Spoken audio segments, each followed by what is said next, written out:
ndiri kuoneswa ndine vanhu vari panapa inini nhasi. Nyasha dziwanzwe nezita raJesu. Can I do some serious stuff here? Can I do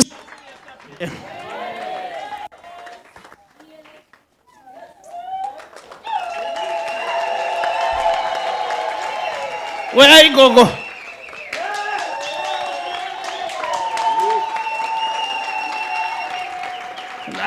Komana munomziva yakabata maiko. Munomziva here mukomana? Chii chenyu? Mwana wangu. Uyai tinzwe mama.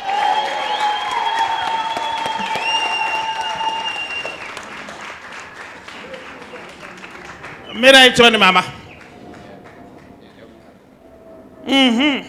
Ngatimbopai Jehovha chipo chekuombera zvakare. Simudza maoko Iti Mwari Nyaya dzangu ngadzinake nhasi kwete rimwe zuva. Zvanaka. Mama, mati mukomana uyu anetsa nekuveka handsome paFacebook. Chii chenyu akabata maiko? First born yomwana wangu number 2. Wow! Varoverei maoko. Vanhu vanondibvunza paFacebook kuti icho chikomana chinobata maiki chakaroora here? Nesuwo tinotonetsekawo naye. Dai aroora chokwadi. Hazvina kunaka here? Asi ngaaroore munhu kwaye. Nekuti kuroora it's a life commitment. Mama ndoda kuti nditaure nemi. Nokuti ndakakutarisai kudai izvozvo ndiri kukwekwe kunani? Kune vana vangu. Kune vana venyu. Asi ndaoneswa naJehovha chiri kunetsai kurwara munyama dzenyu. Amen. Saka ndanzi naJehovha mudelivwe nezita raJesu.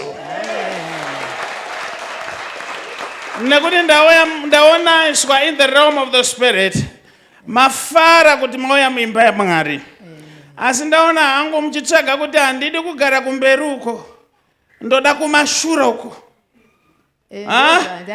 Ndozvamaita. Muchiitira kumhanya kuenda kuchimbuzi uko. Nekuti frequency yacho. Can I do some serious stuff here? Now chekutanga ichokwadi kuti nyama dzenyu hadzina kumira zvakanaka. Kunyanya chipfuva chenyu pamwoyo penyapa. Ipapa manzwa nekungodzungaidzwa. Nekuti urwere hwacho hakuzi kupera. Mapipi ari kukwira. Makumbo ari kuzvimba. Chiveve chiri kukunetsai. Asi ndanzi naJehovha mupore nezita raJesu.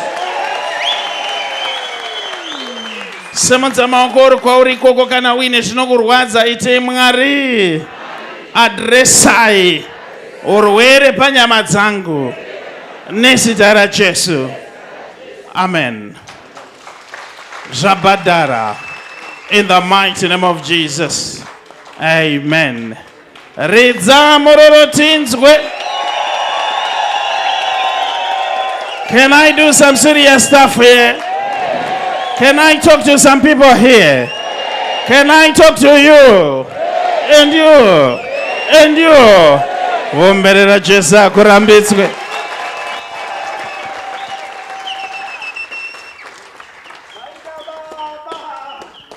Zvanaka. Nekuti kunodzumbunorwa kunononga tsono. Yeah. Ndoda kuti Mwari akuitire zvakanaka. Muchengetwe nezita raJesu. Aimboridza mururutinzwe.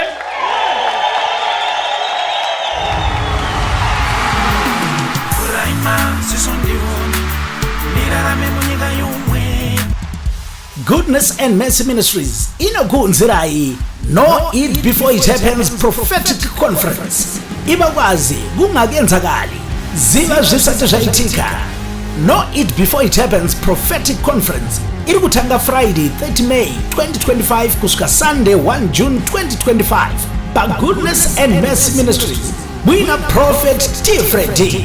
I-conference iqala ngoLwesihlanu 30 May iziyephela ngesonto mhla ka-1 June 2025 Goodness and Mercy Ministries. Friday 30 May 2025 kuvana 6 p.m. kusvika na 9 p.m. Saturday 31 May 2025 kuvana 6 p.m. kusvika na 9 p.m. kuchiti Sunday 1 June 2025 kubva na 10:30 makuseni kusvika na 3 masikati. Tinenge tiri pa Goodness and Mercy Ministries, corner Highland Road na Mushaya Bande Road, Glenora B, Harare. Tibatei chayuqingo ku-0712 528 094 kana pa 0778 059 270. Prophet T Freddy wanoti hazvibvumidzwe kuti paitike chinhu chisina kumbobvira chakaprofitwa.